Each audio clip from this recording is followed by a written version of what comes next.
Welcome to Mudit Verma's Furthermore podcast.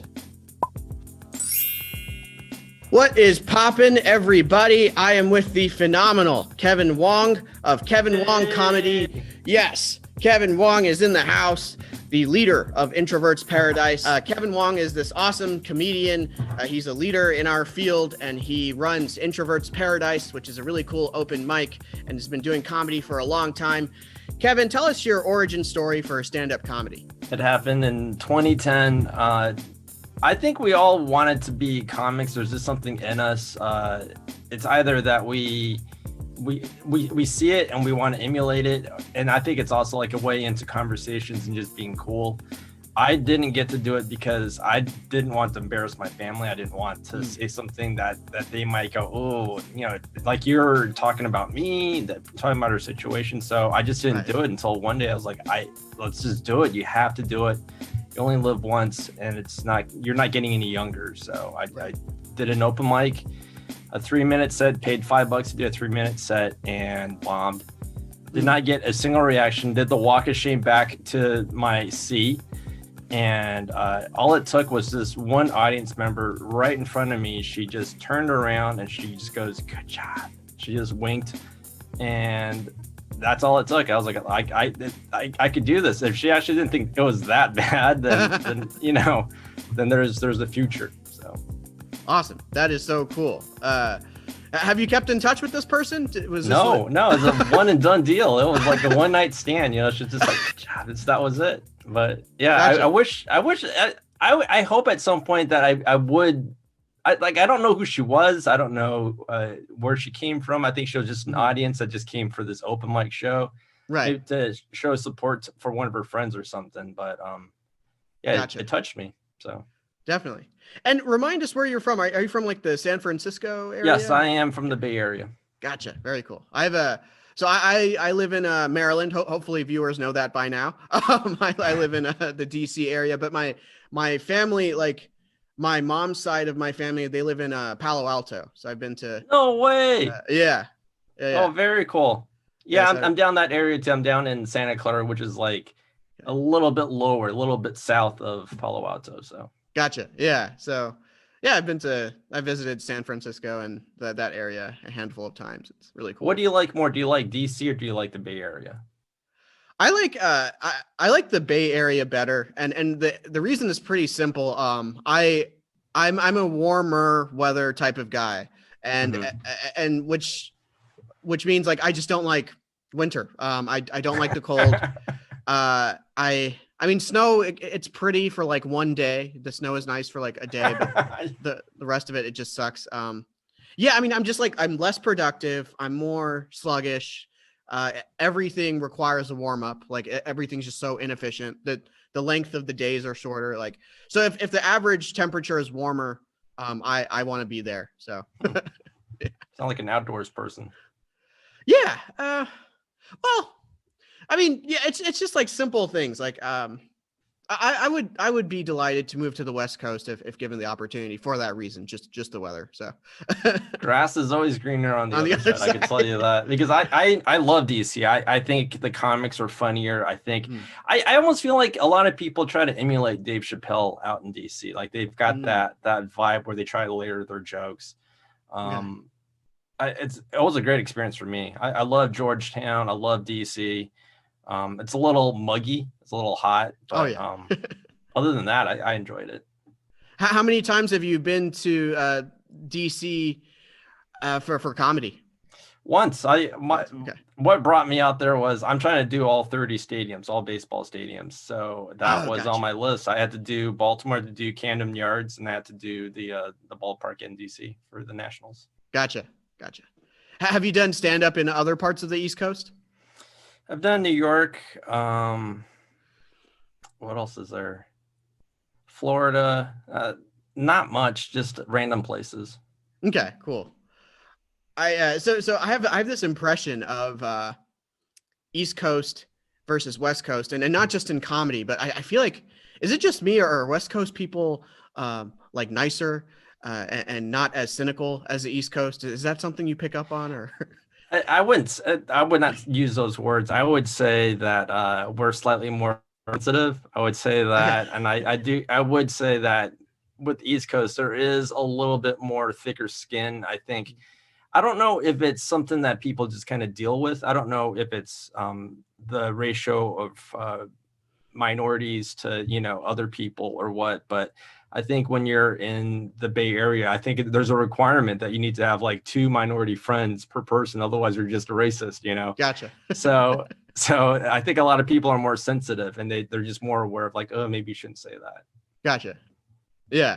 There's something there. Yeah. This is maybe this is another reason why I want to move to the West Coast.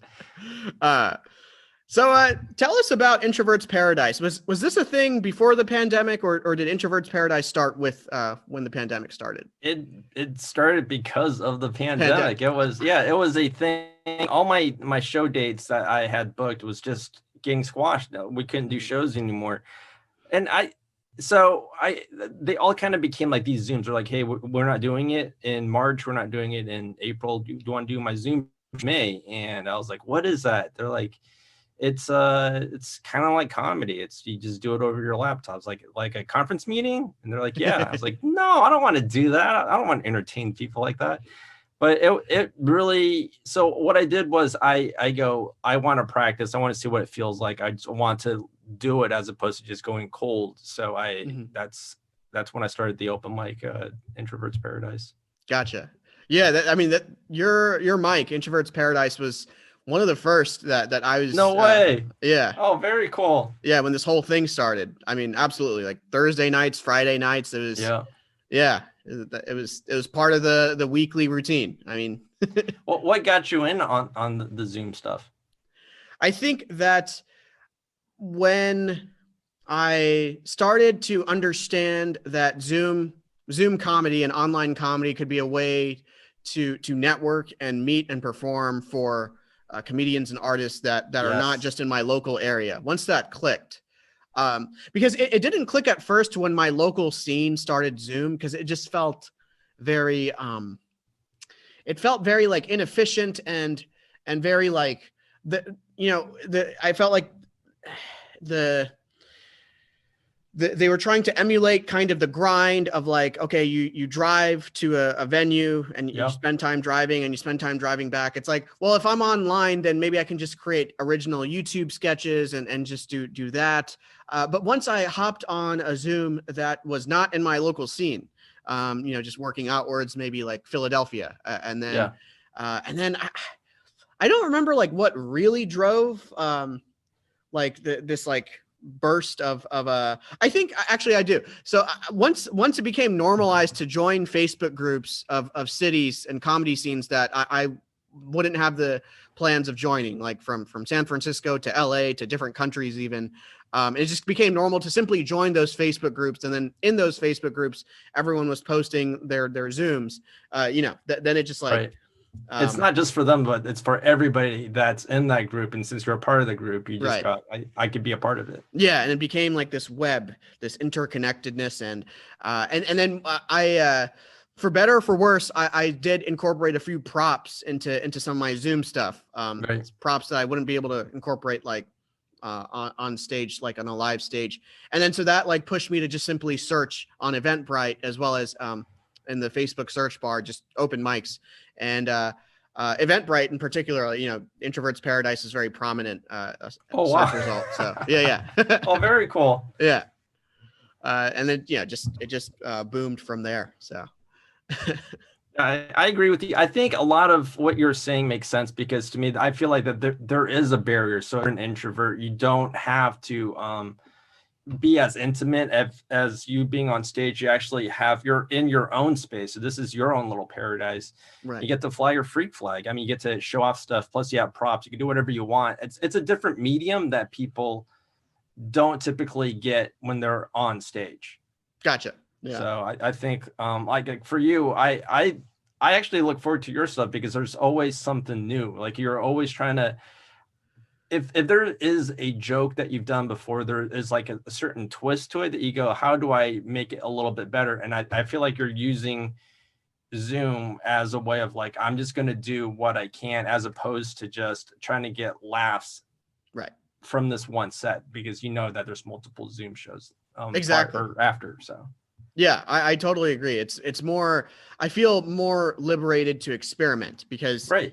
everyone's welcoming, particularly on your mic. It's a pretty safe environment to experiment and try different things. And so here's a question. Did you have the intention to make Introverts Paradise like a mixed arts mic with different art forms, or was it were you thinking more comedy centric? Like, what were your thoughts behind that? I did, yeah. I wanted it to be mixed just because I think if you have a steady diet of comedy, you kind of get into that lull.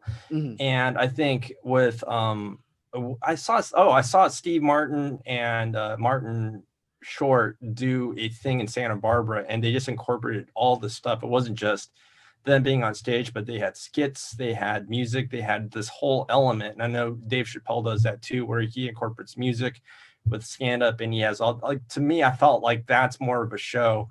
So even if you do comedy, you get a little bit of a break of something different, so it's not stale. And I Gotcha. think that that's part of what open mic should just be. Open mic, it shouldn't just Right. be, something that people just kind of go, Yeah, this is what I'm I gonna see. agree. I agree because the lull is something that I feel pretty susceptible to, and yeah, I like the mixed arts forms to keep things fresh uh, and like innovative. I so tell us about your preferred content type for your sets. Do you like to talk about personal life, politics, or something else? Tell us about your preferred kind of go-to content. I I think my prefer is kind of what my interpretation of what comedy was before I learned what stand-up comedy really was. It was, I feel like you should be funny in any situation. I think anything that's given to you, and so everything kind of feels like it's a spur of a moment. I never really learned, like, you have to practice it and you kind of have to keep rehearsing it. So that's kind of what, for me, anything that's on topic or how I feel, if something just happened, I need to talk about it, at least, Mhm. because I feel like that there's a certain energy with something happening. It's fresh, and there's a joy to a new joke. I think if I have an old joke that I know works, it's like a staple. I don't get the same endorphin, the same rush, because I anticipate that laughter, that level of laughter.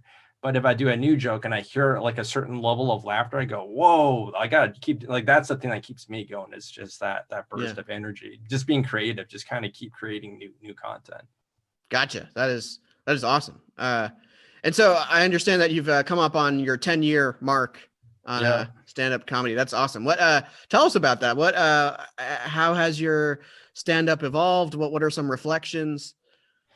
I would have to say that I used to think I knew a lot. I used to think this is how it's supposed to be. You see certain people, you see how they treat other comics. You go, okay, I think that's just a part of the norm. But then you realize it's really you. It's like whatever you want to do, that's your norm. Mm, And people are going to gravitate towards what you do because you do it differently than other people.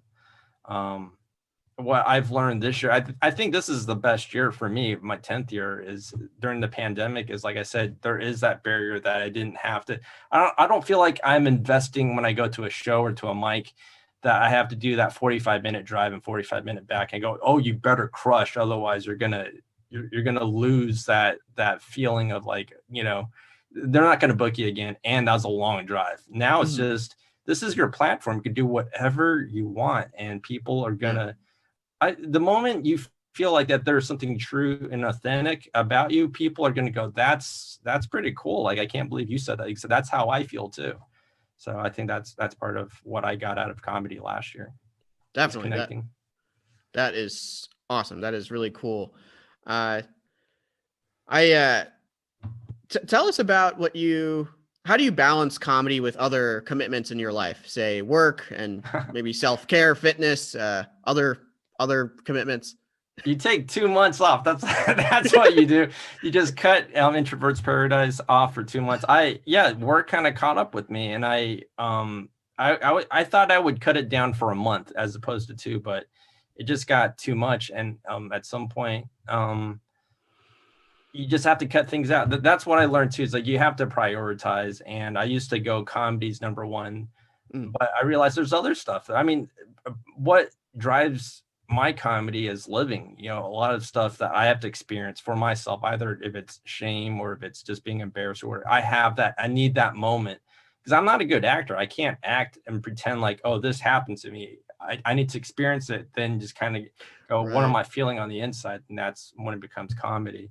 So it's definitely workout. It kind of suffers once in a while. Like you go, all right, I'm going to go on that Nike app and I'm going to keep doing the 6-week program. You realize I can't do 6 weeks. Maybe I could do 3 out of the 5 weeks, so that you kind of have to balance that in. Work is obviously, it's got to be number one, because that's obviously the bread and butter of you paying for your Zoom subscription, right? So, yeah, then the comedy just kind of evolves. It's one of those things. I write every day, so it's not like a thing that I feel like I've ever put down. And I don't feel like this year that we've taken off is like off, because you're still creating on Zoom. Yeah. And so you write every day. Is that at a set time, or kind of when things come to you? Like, how's the writing process work? Both. I think with me, I go to work a little bit earlier and I just kind of sit by myself and I force myself to write, and it never works. It's just crap. It's just like I always start with the word sometimes, or I just go, why? You know, there's usually the first 2 sentences or 2 words I use, but it's crap.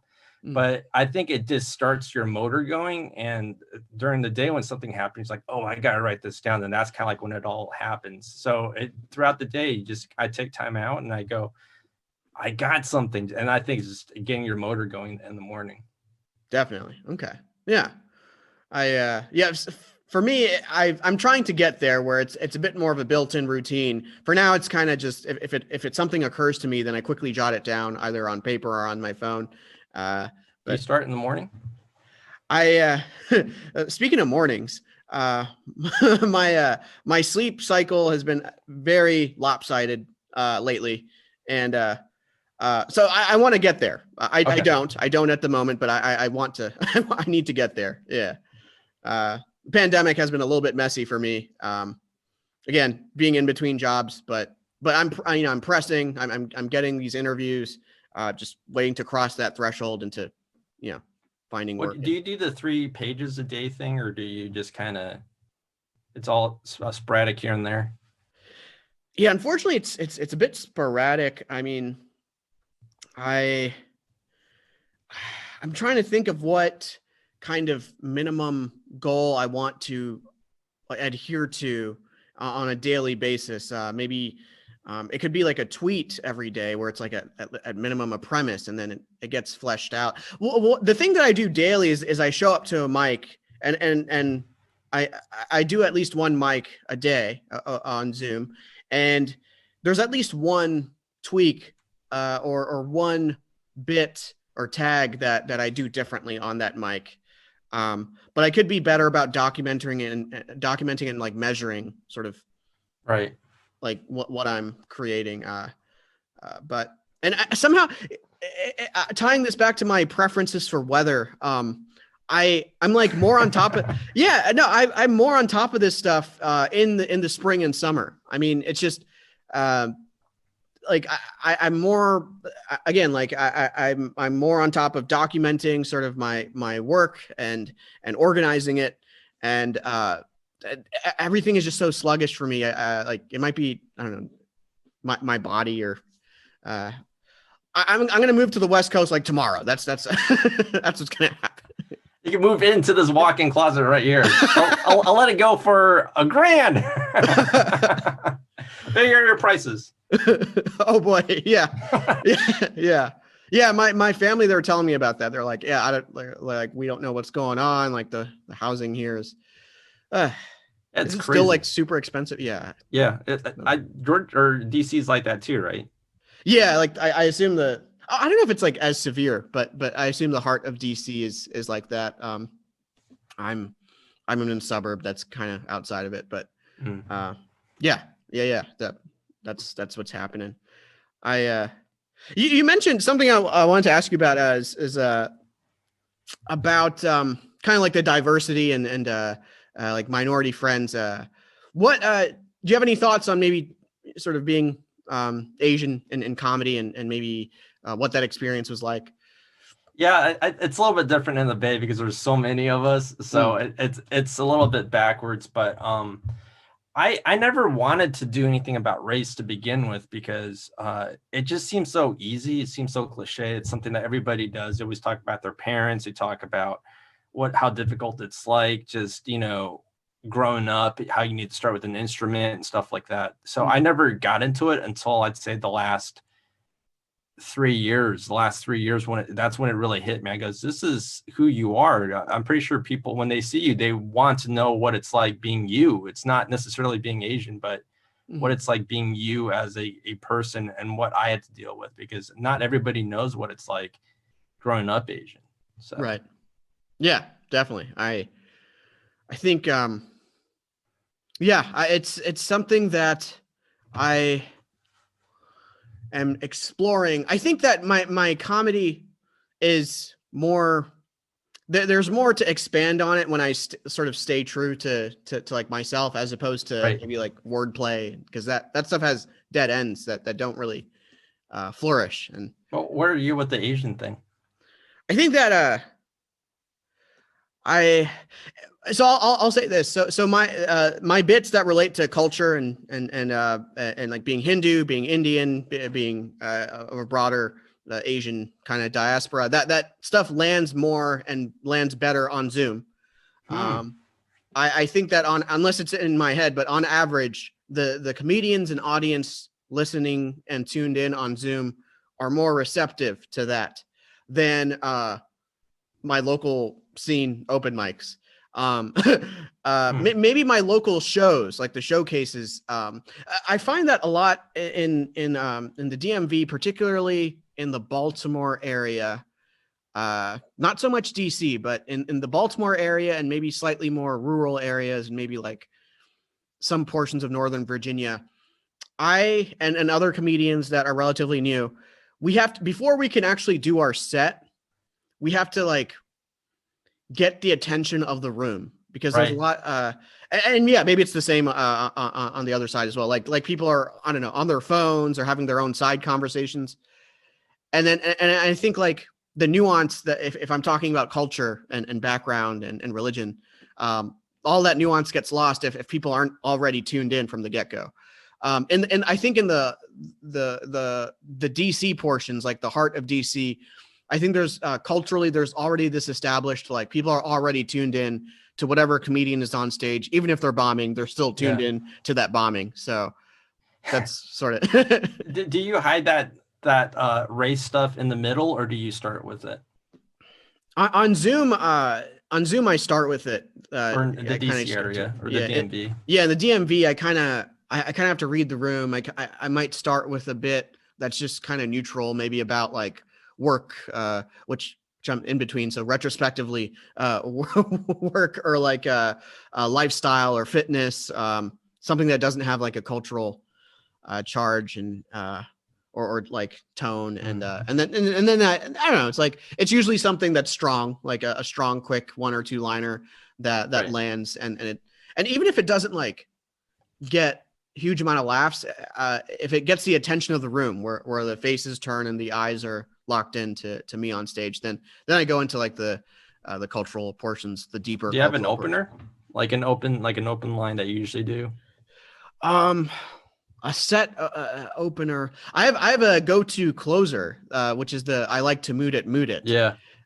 So I have a pretty consistent closer for like big, for shows, because I don't even wait for a laugh. I just say thank you and like let the applause blend in with the laugh after I like to, and then like let it be a branding marketing thing. Have you actually used that closer as an opener? I think super early on when I was like first, second, or third open mic. How did that play out? It worked.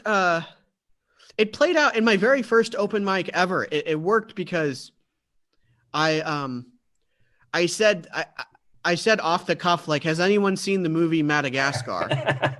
And I think it was funny because like it's such a random movie that's like not new, and it's not like I don't think it won any Oscars.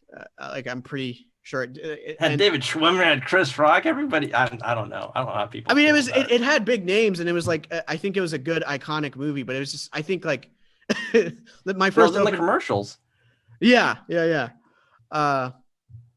I think that I mean it was so this was last summer of 2019, his first ever open mic, and I think like the off the cuff nature of like me bringing up that movie and then tying it up to my name.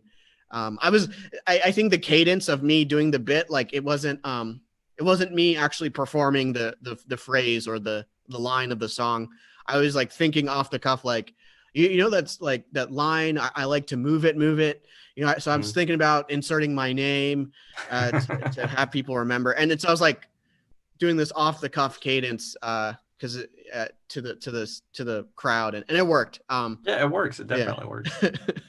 So yeah, but set opening, yeah, maybe I'll revisit that. Honestly, it didn't occur to me until literally now that revisit using that as an opener. Yeah,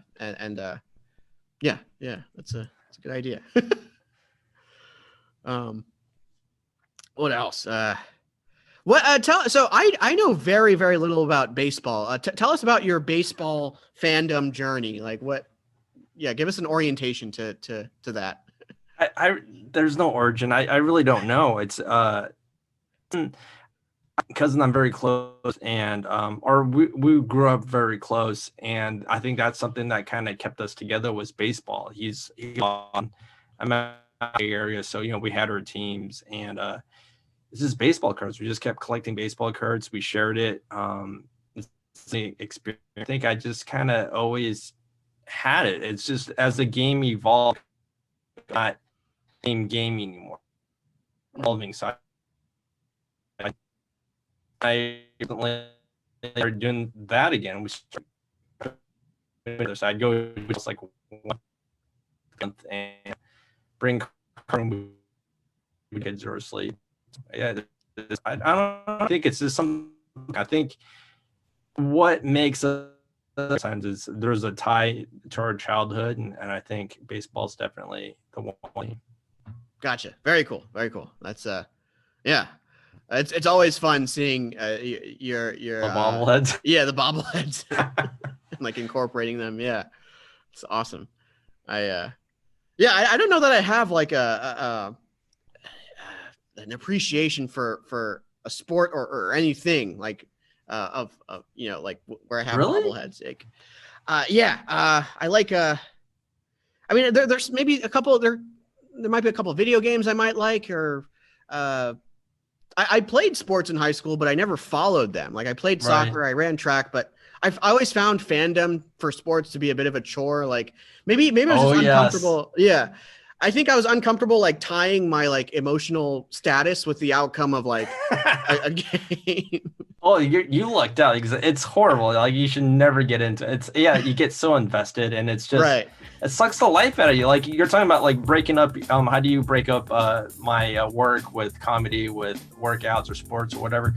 That just takes another portion of all your time. So it just it sucks. And if you have no control of it, and what they do reflects on you. Like sometimes I cry myself to sleep or I get frustrated. Like it's a relationship. They don't know who I am. You know what I mean? That's just it's bad. It's like a stalker bad. But I mean, it's so like common, or it's like it's the thing. It's like in networking even like sports fandom is the big thing, and I think it'll continue to be. And I've always felt left out. Like I try to. I mean, I'll watch like the playoffs and the finals of different sporting events, but it's just how you watch the news and like the first 20 minutes is like the hard-hitting stuff, and they save like the last 5 minutes for sports. Like you can actually cut out that 5 minutes if you don't watch sports. So I think you're luckier than me because like once you're in, you're stuck. Gotcha. It's just it's horrible. Gotcha. Well, awesome. I have your information up here, kevinwongcomedy.com. and Introverts Paradise. I'll put all of the information for Introverts Paradise and Kevin Wong's comedy in the YouTube caption. Hey, thanks. That's so cool. Well, awesome. Thank you so much for coming on, Kevin. This was a lot of fun. Thank you, Muted. Thank you for letting me do this. Definitely.